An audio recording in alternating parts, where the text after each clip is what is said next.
Hay años que marcan la historia, ¿verdad? Pero pocos, poquísimos, la parten en dos como lo hizo 1492. Así que hoy vamos a meternos de lleno en cómo un solo viaje, que encima nació de un error de cálculo, terminó redibujando, literalmente, el mapa del mundo entero. Y aquí está la clave de todo, la pregunta que lo cambia todo. Pensemos en esto. El viaje de Colón. No fue para descubrir un nuevo continente. Para nada. Fue un encuentro accidental, un tropiezo, si se quiere, con consecuencias que, bueno, cambiaron el mundo para siempre. Un simple error de navegación que terminó conectando dos mitades del planeta que llevaban milenios sin saber una de la otra. Ok, entonces, para entender el impacto tan bestial que tuvo este viaje, primero tenemos que ir al origen. ¿Cuál era la motivación? Porque, ojo, no era explorar por explorar, no. Era una misión estratégica con un objetivo súper claro. Situémonos a finales del siglo XV.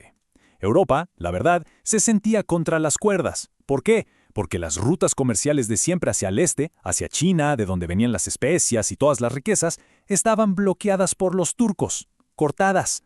Entonces, la necesidad de encontrar un nuevo camino a Asia no era un capricho, era desesperada, tanto a nivel económico como político.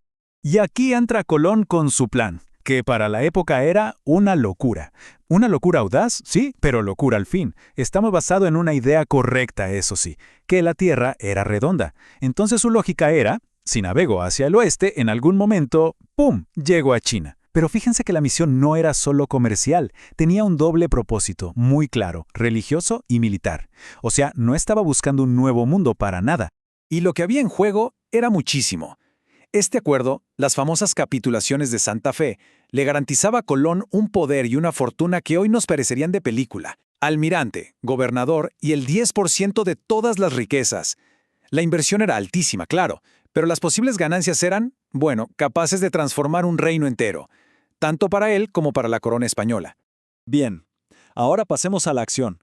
¿Qué pasó realmente? Porque el resultado del viaje, como ya sabemos, no fue el que esperaban, pero sus consecuencias, fueron mucho más impactantes de lo que nadie, absolutamente nadie, podría haber imaginado. A ver, tratemos de imaginar el shock, el boom mental. De un día para otro, el mundo que conocían, el que salía en todos los mapas, resulta que no era el mundo completo. De repente aparece un cuarto continente. Esto reveló que el planeta era muchísimo más grande y complejo de lo que se pensaba. Los mapas tuvieron que hacerse de nuevo desde cero, y con ellos cambió toda la percepción que se tenía del propio hogar. El viaje de Colón fue como la chispa que encendió la pólvora. Abrió la puerta y lo que vino después fue una auténtica avalancha de expediciones. Miren esta línea de tiempo. En apenas 40 años, los exploradores europeos redibujaron el planeta. Llegaron al Pacífico, le dieron la vuelta al mundo, se toparon con los imperios de México y Perú. El ritmo del cambio fue, de verdad, vertiginoso. Una locura. Pero esto no fue solo un encuentro de personas, ¿eh? Fue mucho más profundo. Fue un choque de ecosistemas enteros. Lo que arrancó en ese momento fue un intercambio biológico y cultural masivo. Una transferencia que, y esto es clave, fluyó en ambas direcciones. Era un camino de ida y vuelta a través del Atlántico. Como vemos aquí, este intercambio fue en dos direcciones. No fue una calle de un solo sentido, para nada. Por un lado, a las Américas llegaron nuevos animales, tecnología, métodos de cultivo. Y por el otro, hacia Europa viajaron plantas, alimentos y una riqueza mineral increíble. El resultado, ambos hemisferios se transformaron para siempre. Pensemos un segundo en el impacto de esto en algo tan cotidiano como la comida. El maíz, la papa, el tomate, el chocolate. Alimentos que hoy son la base de la cocina en todo el mundo. Bueno, antes de 1492 eran totalmente desconocidos fuera de América. Imaginen la comida italiana sin tomate. Este intercambio no solo revolucionó la dieta global, sino que con la llegada masiva de oro y plata puso de cabeza la economía mundial. Y en la otra dirección, la llegada de animales como el caballo o el buey, junto con cosas que hoy nos parecen básicas como la rueda y el arado, cambiaron radicalmente la vida en las Américas. El transporte, la agricultura, incluso la guerra, todo cambió. La forma de trabajar y de producir alimentos se reorganizó por completo. Ok, pero aquí hay que hacer una pausa importante. Es fundamental, crucial, entender esto. El continente americano no estaba vacío. Ni de cerca. Lejos de la idea de una tierra virgen, las Américas eran el hogar de civilizaciones complejísimas, de sociedades superpobladas y con una historia de miles de años. Y para que nos demos una idea de la escala, miren este número. Entre 50 y 70 millones de personas. Es una cifra que competía con la población de toda Europa en ese momento. Esto sencillamente pulveriza la idea de un continente deshabitado. Era un mundo vibrante, un hervidero de gente y culturas.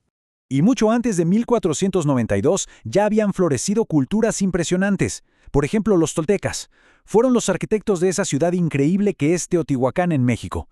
Con sus pirámides del Sol y de la Luna, un centro urbano y religioso a una escala monumental. Y ni hablar de la sofisticación intelectual. Los mayas, por ejemplo, eran verdaderos maestros. Desarrollaron uno de los sistemas de escritura más complejos del continente, entendieron el concepto del cero, algo súper avanzado, y crearon calendarios de una precisión que de verdad asombra. Y luego, claro, los aztecas y su capital, Tenochtitlan. Una ciudad construida en medio de un lago, ¡pah! Una maravilla de la ingeniería, con calzadas, canales, templos. Los primeros españoles que la vieron no lo podían creer. Quedaron deslumbrados. Y es que era sin duda una de las ciudades más grandes y mejor organizadas del mundo de su tiempo. Entonces, ¿qué pasa cuando estos dos mundos, cada uno con sus propias fortalezas, con sus propios caminos de desarrollo, finalmente chocan? La clave para entender lo que pasó, el resultado de ese encuentro, está en las diferencias, en las bases sobre las que cada uno se había construido. Esta tabla lo resume muy bien. Por un lado, el viejo mundo basaba su poder en cosas como el trigo, los grandes animales de carga, caballos, bueyes, la rueda y el hierro.